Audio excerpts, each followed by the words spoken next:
வணக்கம். வேதியியல் தமிழிற்கு உங்களை வரவேற்கிறேன். இன்னைக்கு நம்ம பார்க்க போறது முகயமா எஸ்டரிஃபிகேஷன் தமிழ்ல பார்க்க போறோம். இதுவரைக்கும் நம்ம சேனலை சப்ஸ்கிரைப் பண்ணாதவங்க சப்ஸ்கிரைப் பண்ணுங்க.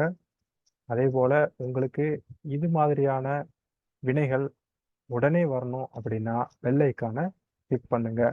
இன்னைக்கு நம்ம இந்த வினைக்குள்ள போகலாம்.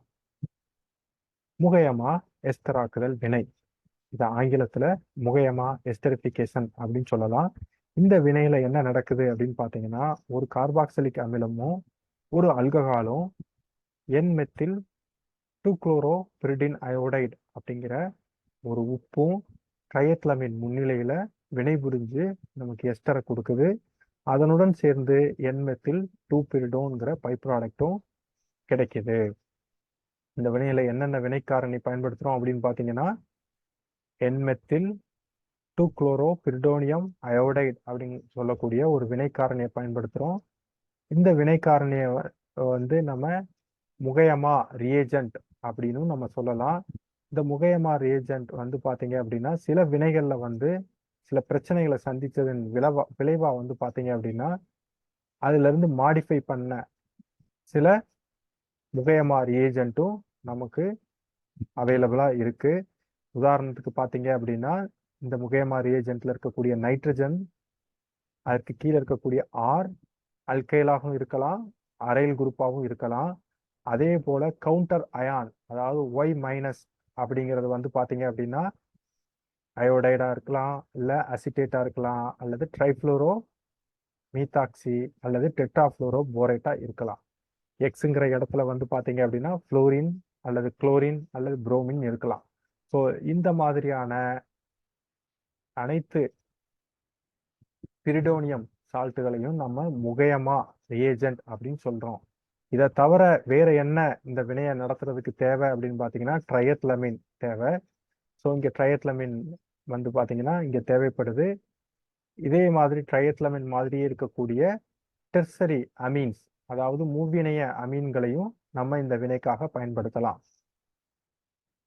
வினை வழிமுறையை பார்த்துடலாம். அதற்கு முன்னாடி ஒரு பொதுவான வினையை பார்ப்போம்.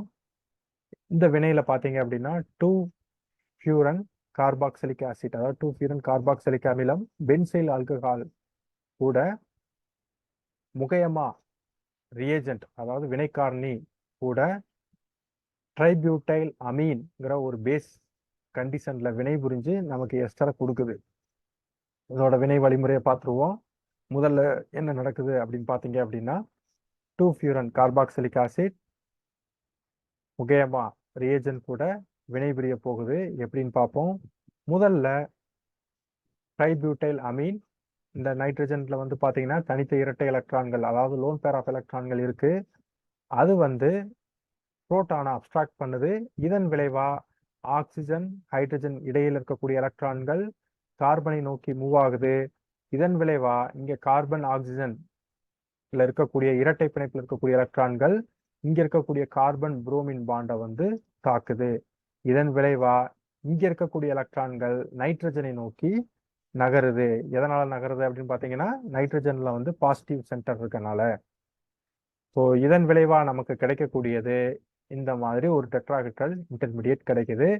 இந்த பர்டிகுலர் ஸ்டெப்புக்கு பார்த்தீங்க அப்படின்னா அரோமேட்டிக் நியூக்ளியோஃபிலிக் சப்ஸ்டியூஷன் அப்படிங்கிற மெக்கானிசம் மூலமா இந்த வினை நடக்குது. இதன் பிறகு பார்த்தீங்க அப்படின்னா நைட்ரஜன்ல இருக்கக்கூடிய லோன் பேர் ஆஃப் எலக்ட்ரான் மறுபடியும் ரிங்குக்குள்ள வர்றப்ப இங்க இருக்கக்கூடிய சிபிஆர் பாண்ட் உடைந்து பிஆர் மைனஸா வெளியேறுது. ஸோ முடிவா பார்த்தீங்க அப்படின்னா நமக்கு இந்த ஒரு இடைப்பொருள் கிடைக்குது. இந்த இடைப்பொருள் உடனடியாக பென்சைல் ஆல்கஹால் கூட வினைபுரியுது. எப்படின்னு பார்த்தீங்க அப்படின்னா பென்சைல் ஆல்கஹால்ல இருக்கக்கூடிய ஆக்சிஜனின் தனித்த இரட்டை எலக்ட்ரான்கள் இங்க இருக்கக்கூடிய கார்பனைல் கார்பனை தாக்குது. இதன் விளைவா இங்க இருக்கக்கூடிய எலக்ட்ரான்கள் ஆக்சிஜனை நோக்கி நகர்ந்து நமக்கு இது மாதிரி ஒரு டெட்ராஹெட்ரல் இடைப்பொருள் கிடைக்குது. இது மறுபடியும் ஒரு H+ இழந்து நமக்கு இந்த ஒரு இடைப்பொருள் கிடைக்குது. இதுவும் டெட்ராஹெட்ரல் இடைப்பொருள் தான். இப்ப என்ன நடக்குதுன்னு பாத்தீங்க அப்படின்னா ஆக்சிஜன்ல இருக்கக்கூடிய நெகட்டிவ் சார்ஜ் உள்ள இங்க இருக்கக்கூடிய கார்பன் ஆக்சிஜன் பாண்ட் உடையுது. அதே வேளையில உடைஞ்சு இங்க இருக்க அந்த எலக்ட்ரான்கள் இங்க மாறுது.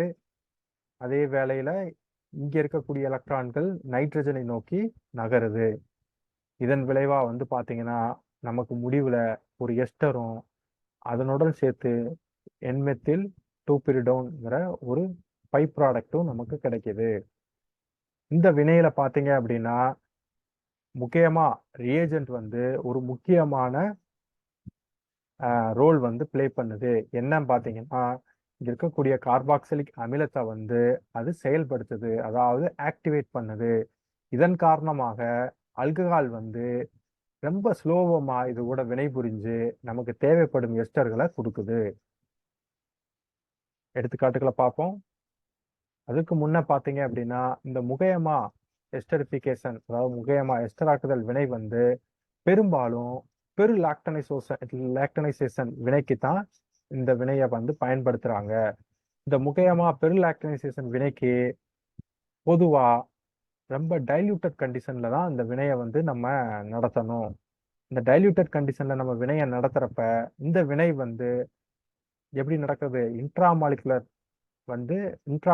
ஃபேஷன் வந்து ரொம்ப ஃபேவரா நடக்கும். இதே மாதிரி தான் நம்ம இதுக்கு முன்ன பார்த்த கோரே நிக்கலோ மேக்ரோ லாக்டனைசேஷன், அதாவது பெரு லாக்டனைசேஷன் வினையிலையும் பார்த்தீங்க அப்படின்னா அங்கேயும் நமக்கு டைல்யூட்டட் கண்டிஷன் தான் தேவைப்பட்டுச்சு. அதே போலவே முகையமா மேக்ரோ லாக்டனைசேஷன் வினையிலையும் வந்து பார்த்தீங்கன்னா இந்த வினை டைல்யூட்டட் கண்டிஷன்ல தான் நடக்கும். ஸோ அதுக்கு ஒரு எடுத்துக்காட்டை பார்த்துருவோம். இந்த எடுத்துக்காட்டுல பாருங்க, இந்த இந்த மூலக்கூறுல வந்து பாத்தீங்கன்னா ஒரு கார்பாக்சிலிக் அமிலமும் அதனோட அடுத்த எண்டுல ஒரு ஹைட்ராக்சி குழுவும் இருக்கு. அதே மாதிரி இங்கேயும் இந்த இடத்துலயும் ஒரு ஹைட்ராக்சி குரூப், அதாவது 2 ஹைட்ராக்சி குழுக்கள் வந்து இந்த மூலக்கூறுல இருக்கு. இப்ப நம்ம முகையமா ரியேஜன் மற்றும் முகையமா வினை சூழ்நிலையில இந்த மூலக்கூறுக்கு பயன்படுத்தும் பொழுது நமக்கு 14 மெம்பர்டு ஒரு வளைய எஸ்டர் வந்து நமக்கு கிடைக்குது. அதே வேளையில 8 மெம்பர்டு வளைய எஸ்டர் வந்து நமக்கு கிடைக்கல. என்ன காரணமா இருக்கலாம் அப்படின்னு பார்த்தீங்கன்னா ரிங் ஸ்ட்ரெயின் வந்து ஒரு மிக முக்கிய காரணமா இருக்கலாம். அதன் காரணமாக நமக்கு 8 மெம்பர்டு லாக்டோன் வந்து ஃபார்ம் ஆகல.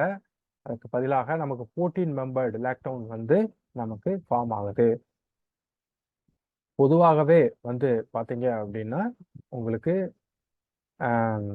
இந்த 14 மெம்பர் லாக்டோன் வந்து ரொம்ப ஸ்லோவமா ஃபார்ம் ஆயிடும். ஸோ அடுத்த எடுத்துக்காட்டு பார்க்கலாம். இந்த எடுத்துக்காட்டுல பார்த்தீங்கன்னா இங்கேயும் வந்து ஒரு கார்பாக்சிலிக் அமிலம் ஒரு எண்டில் இருக்கு, இன்னொரு எண்டில் வந்து ஒரு ஹைட்ராக்சி குழு இருக்கு. இதை முக்கியமா ரியேஜென்ட் மற்றும் அதனுடைய வினை சூழ்நிலையை பயன்படுத்துறப்ப நமக்கு ஒரு மேக்ரோ சைக்ளிக் லாக்டோன், அதாவது பெரு லாக்டோன் வந்து நமக்கு கிடைக்குது.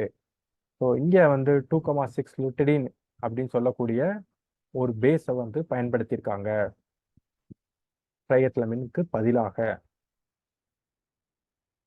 உங்களோட ஓய்வு நேரத்தில் இந்த வினையை நீங்க முயற்சி செஞ்சு பாருங்க. இது வரைக்கும் நம்ம சேனல்ல நிறைய எஸ்டரிஃபிகேஷன் மற்றும் பெரு லாக்டனைசேஷன் வினைகளை வந்து நம்ம தமிழ்ல பார்த்துக்கிட்டு வர்றோம். இந்த யமகுச்சி, கோரை நிக்கலோ மற்றும் ஸ்டெக்லிச் எஸ்டரிஃபிகேஷன் இந்த போன்ற வினைகளை இதுவரைக்கும் பார்க்காதவங்க நம்ம சேனல்ல போய் பார்த்துக்கோங்க. அதே போலவே இந்த அனைத்து வினைகளையும் நம்ம ஆங்கில வடிவத்துல நீங்க கேட்கணும்னு ஆசைப்பட்டீங்க அப்படின்னா கெம்ஆர்கம் சேனல்ல சப்ஸ்கிரைப் பண்ணி பாருங்க. இந்த காணொலியோட பிடிஎஃப் வந்து டிஸ்கிரிப்ஷன் பாக்ஸ்ல இருக்கு, வேணுங்கிறவங்க டவுன்லோட் பண்ணி படிச்சுக்கோங்க. மீண்டும் ஒரு அடுத்த எஸ்டரிஃபிகேஷன் வினையோட மீண்டும் நம்ம சந்திப்போம். அது வரைக்கும் நன்றி நண்பர்களே.